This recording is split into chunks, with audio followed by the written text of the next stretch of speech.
सुबह की पहली किरणें जंगल के पेड़ों के बीच से छनकर जमीन पर उतर रही थीं।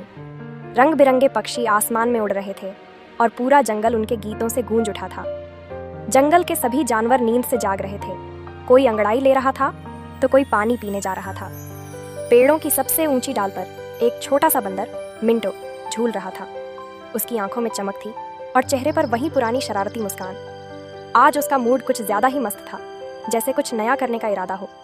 जंगल की नदी पर हाथी गोपाल पानी में उतर चुका था। वो सूंड से पानी उछालते हुए मस्ती कर रहा था। ठंडे पानी की बूंदें उसके चेहरे पर चमक रही थीं। अचानक ऊपर से एक पका हुआ आम सीधे उसके सिर पर आ गिरा। गोपाल चौंका। पानी के छींटे चारों ओर बिखर गए। उसने सिर उठाया और देखा कि पेड़ की टहनी पर मिंटो खिलखिलाकर हंस रहा था। गोपाल की आंखें चौड़ी हो गईं और मिंटो तुरंत पेड़ के पीछे छिप गया, मगर उसके चेहरे की मुस्कान साफ बता रही थी, ये काम उसी ने किया है। गोपाल गुस्से में गरजा और नदी से बाहर निकल आया। पूरा जंगल मिंटो और गोपाल की भागम भाग देख रहा था। एक तरफ ताकतवर हाथी और दूसरी तरफ फुर्तीला बंदर। मिंटो डाल से डाल कूदता, झाड़ियों के बीच से निकलता और हंसते हुए आगे बढ़ता गया। हवा उसके चारों ओर घूम रही थी, पत्ते उड़ रहे थे और उसके चेहरे पर वही पुरानी नटखट चमक थी।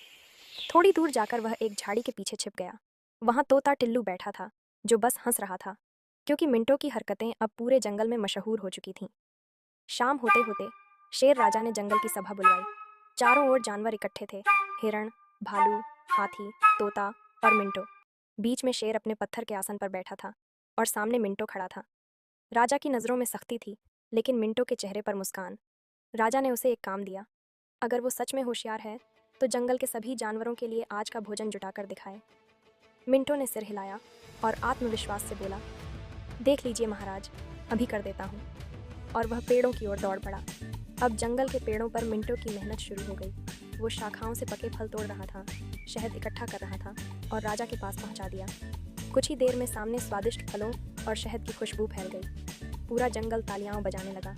शेर राजा मुस्कुराया। वो जान गया कि यह बंदर सिर्फ शरारती नहीं, बहुत समझदार भी है। जंगल के सभी जानवर एक साथ बैठे, फल, शहद और मेवे खाते हुए हंसी मजाक कर रहे थे। गोपाल, जो सुबह गुस्से में था, अब सबसे ज्यादा हंस रहा था। शेर राजा ने गर्व से मिंटो को देखा और घोषणा की कि अब से मिंटो जंगल का सबसे होशियार बंदर कहलाएगा। हवा में खुशी थी, संगीत था और दोस्ती की गर्माहट थी। सूरज धीरे धीरे ढलने लगा और जंगल सुनहरी रोशनी से चमक उठा। मिंटो बैठा था। उसने आसमान की ओर देखा और मुस्कुरा दिया, जैसे कह रहा हो, कभी कभी शरारतें भी काम आती हैं, अगर उनमें समझदारी छिपी हो।